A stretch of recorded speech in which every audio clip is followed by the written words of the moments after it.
আজকে আমার আলোচনার বিষয় সহবাসের শুরু থেকে শেষ পর্যন্ত লিঙ্গ নিস্তেজ হবে না, সমাধানে হোমিওপ্যাথি ঔষধ। দেশের এবং প্রবাসের ভাই বোনদের প্রতি সালাম। আসসালামু আলাইকুম। আমি প্রভাষক ডাক্তার রিক্তা পারভিন, হোমিওপ্যাথি এবং আয়ুর্বেদিক চিকিৎসক। বাংলাদেশ সহ এশিয়া মহাদেশের অধিকাংশ পুরুষের যৌন অক্ষমতায় ভুগছে। অধিকাংশ মানুষের ধারণা থাকে যে বয়স যত বাড়তে থাকে যৌন অক্ষমতা তত বেশি হতে থাকে। আসলে চিকিৎসা লাইফে আমার অভিজ্ঞতায় আমি দেখতে পেলাম যে বয়সের সঙ্গে আসলে এর কোনো সম্পর্ক নেই। কারণ ৮০-৯০ বছর বয়সের পুরুষও এখন ৩০-৪০ বছর বয়সের মেয়েদের বিয়ে করছে, সংসার করছে, স্টাবলিশড শিক্ষিত হয়ে। তারা কেন আছে? টাকা পয়সা বাড়ি গাড়ি কিন্তু সুখ দিতে পারে না, জৈবিক একটা চাহিদা থাকে। এই চাহিদাটা কিন্তু অন্যতম। তো যখন এই চাহিদাটা তারা পূরণ করতে পারছে, সেহেতু সাংসারিক জীবনে তাদের কোনো ঝামেলা নেই। তো এখন যে বিষয়টি এখন অধিকাংশ পুরুষের মধ্যে হচ্ছে, যে অভিযোগটা পুরুষ এবং মহিলা অর্থাৎ স্বামী স্ত্রী দুজনে দিয়ে থাকে, সেটা হলো যে যখন স্ত্রীর কাছে যাচ্ছে, পার্টনারের কাছে যাচ্ছে, পূর্ব মুহূর্তে ইচ্ছা হচ্ছে, তো যখন ইচ্ছা হয় তখন তারা ভাবে যে মিলনে স্ত্রীকেও সুখ দিতে পারবো, নিজেও সুখ নিতে পারবো। এটাই কিন্তু তাদের ধারণা থাকে এবং সেই ধারণা নিয়েই স্ত্রীর কাছে যায়। তো এখন সেখানে যাবার পর কি অবস্থা হয় যে মানসিক ভাবে সে ইচ্ছা হচ্ছে কিন্তু শারীরিক ভাবে হচ্ছে না। কারণ দেখা যায় যে ইচ্ছা হলে উত্থান হয় না, আবার উত্থান হলেও কিছু সময় পরে এমনিতে নিস্তেজ হয়ে যায়, যৌন মিলনে যেতেও হয় না। আবার অনেকের কমপ্লেন থাকে যে একটু সামান্য ইচ্ছা হয়েছে, এটা অনেকের কমপ্লেন থাকে যে তারা যদি উত্তেজনামূলক কোনো ভিডিও দেখে, সেক্স মূলক কারোর সঙ্গে কথা বলে, অথবা সেক্স মূলক কোনো ধারণা মনের মধ্যে আসে, তখন সামান্য উত্তেজনা হলে লালা বিজলা, অর্থাৎ আমরা যেটাকে বলি মিউকাস ভেঙে নিস্তেজ হয়ে যায়। তো এই সমস্যা হয়ে থাকে। অর্থাৎ স্ত্রী পার্টনারের কাছে গেছে, সহবাসের ইচ্ছা হচ্ছে, লিঙ্গ উত্থানও হচ্ছে, বাট কিছু সময় পরেই লালা বিজলা ভেঙে লিঙ্গ নিস্তেজ হয়ে যাচ্ছে। আবার অনেকের দেখা যায় যে স্ত্রী পার্টনারের সঙ্গে সহবাসে ইন হওয়ার পূর্ব মুহূর্তে, অর্থাৎ জনি স্পর্শ করা মাত্র বীর্যপাত হচ্ছে, অথবা ভিতরে দেওয়ার পর সঞ্চালন হচ্ছে, যৌন কার্য চলছে, বাট কিছু সময় পরে বীর্যপাত ছাড়াই নিস্তেজ হয়ে যাচ্ছে। প্রথমবার এভাবে হলো, দ্বিতীয়বার কিছু সময় পরে দেখা যায় শারীরিক একটা ইচ্ছা আসছে কিন্তু মানসিকভাবে লিঙ্গ আর দাঁড়ায় না, অর্থাৎ দ্বিতীয়বার আর যৌন মিলনে লিপ্তই হতে পারে না। এই যে সমস্যাগুলো, এই সমস্যাগুলো এখন অধিকাংশ পুরুষের হচ্ছে। সেটা কিন্তু বয়স্ক পুরুষদের শুধু না, এখন 20-22 বছরের ছেলেদেরও এটা হচ্ছে, এতে কম বয়সের ছেলেদেরও হচ্ছে, যারা বিয়েই করেনি এখনো। এই জন্য আমি চিকিৎসা দেওয়ার শুরুতেই বলে থাকি যে বিবাহিত না অবিবাহিত, 18-19-20 বছরের ছেলেরা যদি বলে, আমার তাদের চিকিৎসা দেওয়ার মতো কোন মন মানসিকতাই থাকে না, কারণ তাদের সঙ্গে কথা বলতে এই বিষয়ে লজ্জা করে। তো যেটা হোক, এটা যে আর এটা হয়ে থাকে তাদের অসঙ্গ দোষে, অল্প বয়সে বিভিন্ন যৌন অত্যাচার করে এই সমস্যাগুলো হয়ে থাকে।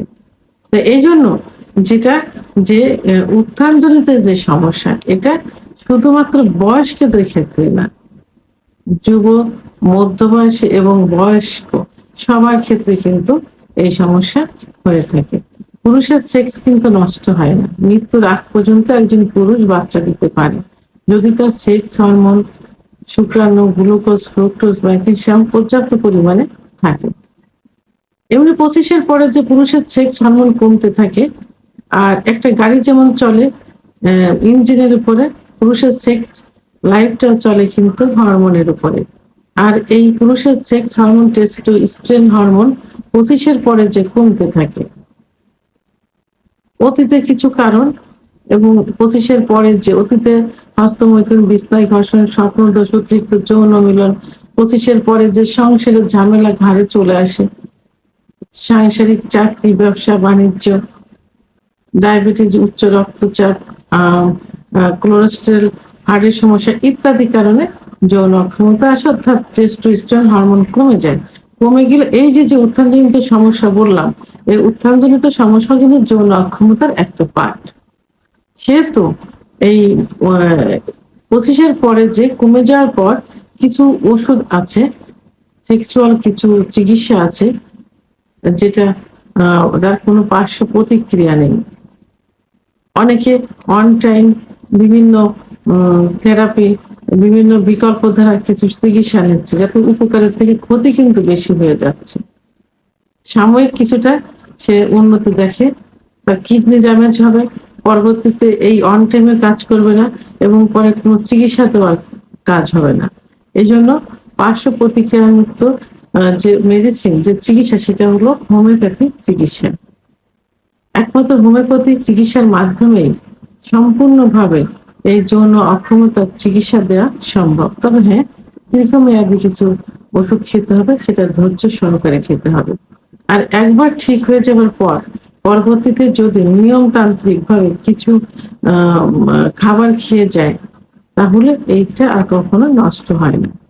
তো আজকে আমি এর জন্য এই যে তো যৌন মিলনে যাবার পর লিঙ্গে যে নিস্তেজতা চলে আসে, এর জন্য 5টি হোমিওপ্যাথি ওষুধ নিয়ে কথা বলবো। একটি শক্তিকৃত ওষুধ এবং 4টি মাদার টিনচার, যেটা কম্বাইন করেও কিন্তু খাওয়া যেতে পারে।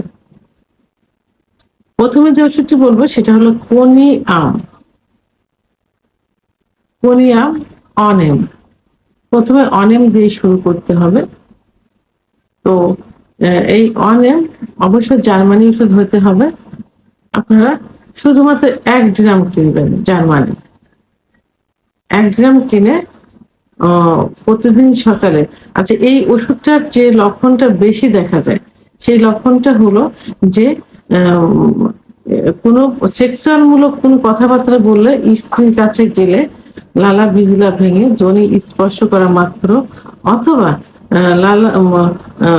মিলনে লিপ্ত না হলে, বীর্যপাত না হওয়ার আগেই তার বীর্যপাত হয়ে যায়, হয়ে নিস্তেজ হয়ে যায়, অথবা বীর্যপাত না হয়ে এমনিতেই নিস্তেজ হয়ে যায়। সেক্ষেত্রে কোনিয়াম খুব ভালো কাজ করে থাকে, যেখানে লিঙ্গের খর্বতা চলে আসে। তাই এই অনেম ওষুধটি অনলি 2 ফোঁটা করে সকালে খালি পেটে জিহ্বার উপর দিয়ে খেতে হবে এবং দুপুরে খালি পেটে জিহ্বার উপর 2 ফোঁটা খেতে হবে 7 দিন। 7 দিন খাওয়ার পর 1 মাস ওয়েট অপেক্ষা করতে হবে। এরপরে প্রয়োজনে ডাক্তারের সঙ্গে যোগাযোগ করলে আবার এর ওষুধ পাওয়ার বাড়িয়ে দিবেন। তো তাহলে প্রথমে অনেম মানে 1000 শক্তি খেতে হবে 7 দিন, সকালে এবং দুপুরে। 1 গ্রাম খেলে যথেষ্ট জার্মানি। এরপরে 2 নাম্বার যে ওষুধটি বলবো সেটা মাদার টিংচার, সেটা হলো মাস্কাস। মাস্কাস মাদার ওষুধটা পাওয়া খুবই কঠিন, তারপরেও চেষ্টা করতে হবে। এটা যাদের ডায়াবেটিসের সমস্যা আছে, ধ্বজভঙ্গ হয়ে গেছেন, অর্থাৎ প্রসাব প্রচন্ড বেগ আসে, চেপে রাখা যায় না, দুর্বলতা মনে হয়, তাদের ক্ষেত্রে খুব ভালো কাজ করে থাকে মাস্কাস ওষুধটি। এটা 10 ফোঁটা করে ঠান্ডা পানি সহ দিনে 3 বার সেবন করতে হবে, খাবার আধা ঘন্টা আগে অথবা আধা ঘন্টা পরে। 1 থেকে 3 মাস পর্যন্ত সেবন করতে হবে। 3 নম্বর যে মাদার টিংচার বলবো সেটি হলো সেলিক্স নাইগেরা। সেলিক্স নাইগেরা মাদার টিংচারটি কিন্তু হোমিওপ্যাথি জগতে নাম করে একটা মাদার টিংচার। যৌন অক্ষমতার খুবই কার্যকরী একটি ওষুধ। যাদের প্রসাব টয়লেটে বেগ দিলে ধাতু বের হয়ে যায়, লালা বিজলার মতো চলে আসে, সামান্য উত্তেজনাতে পর্যাপ্ত পরিমাণ লালা বিজলা আসে, ঘুমের করে দেখা যায় যে অল্পতেই মানে স্বপ্ন না দেখে লালা বিজলা ভেঙে যায়, অর্থাৎ এক কথা যাদের অতিরিক্ত পরিমাণ লালা বিজলা আসে, মিউকাস ভেঙে যায়, তাদের ক্ষেত্রে খুব ভালো কাজ করে ওষুধটি। 10 ফোঁটা ঠান্ডা পানি সহ দিনে 3 বার সেবন করতে হবে, খাবার আধা ঘন্টা আগে অথবা আধা ঘন্টা পরে। 3 নম্বর যে ওষুধটি বলবো সেটি হলো অ্যাসিড ফস। অ্যাসিড ফস মাদার টিংচার ওষুধটি স্টুডেন্ট লাইফের থেকে শুরু করে শেষ পর্যন্ত কাজ করে থাকে। ছোট সময় যাদের অতিরিক্ত অর্থাৎ যৌবনের শুরুতে যারা অতিরিক্ত হস্তমৈথুন করেছেন এবং যাদের অত্যন্ত স্বপ্নদোষ হয়েছে, অর্থাৎ স্বাস্থ্য ভালো ছিল, এখন বিভিন্ন কারণে স্বাস্থ্য নষ্ট হয়ে গেছে, বুক ধড়ফড় করে অস্থিরতা চলে আসে, বসে আছে উঠে দাঁড়াতে গেলে চোখের ভিতরে অন্ধকার ঝুনি মনে দেখে, তাদের জন্য খুব ভালো কাজ করে থাকে। এটা সময় বৃদ্ধি করবে, উত্থানজনিত সমস্যার সমাধান করবে।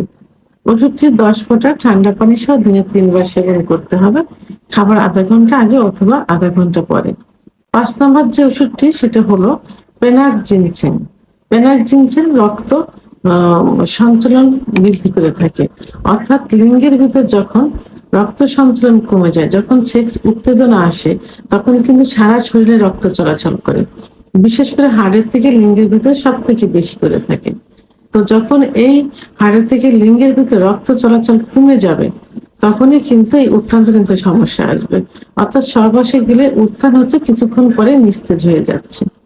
তো সেই ক্ষেত্রে পেনাকজিনসেন খুব ভালো কাজ করে থাকে। ওষুধটি 10 ফোঁটা ঠান্ডা পানি সহ দিনে 3 বার সেবন করতে হবে, খাবার আধা ঘন্টা আগে অথবা আধা ঘন্টা পরে।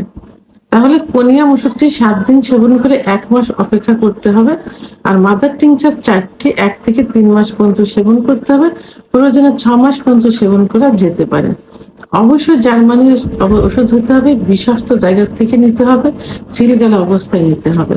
আর যদি যে ডাক্তারের চিকিৎসা নেবেন সেই ডাক্তারের কাছ থেকে ওষুধ নিলে সব থেকে ভালো হবে, কারণ ডাক্তার সবসময় চাইবে সর্বোচ্চ ভালো ওষুধ দিতে, তার ক্যারিয়ার বাড়ানোর জন্য।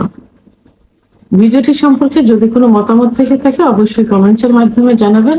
ভিডিওটি ভালো লাগলে লাইক, কমেন্ট, সাবস্ক্রাইব করে আমার সঙ্গে থাকুন। আল্লাহ হাফেজ।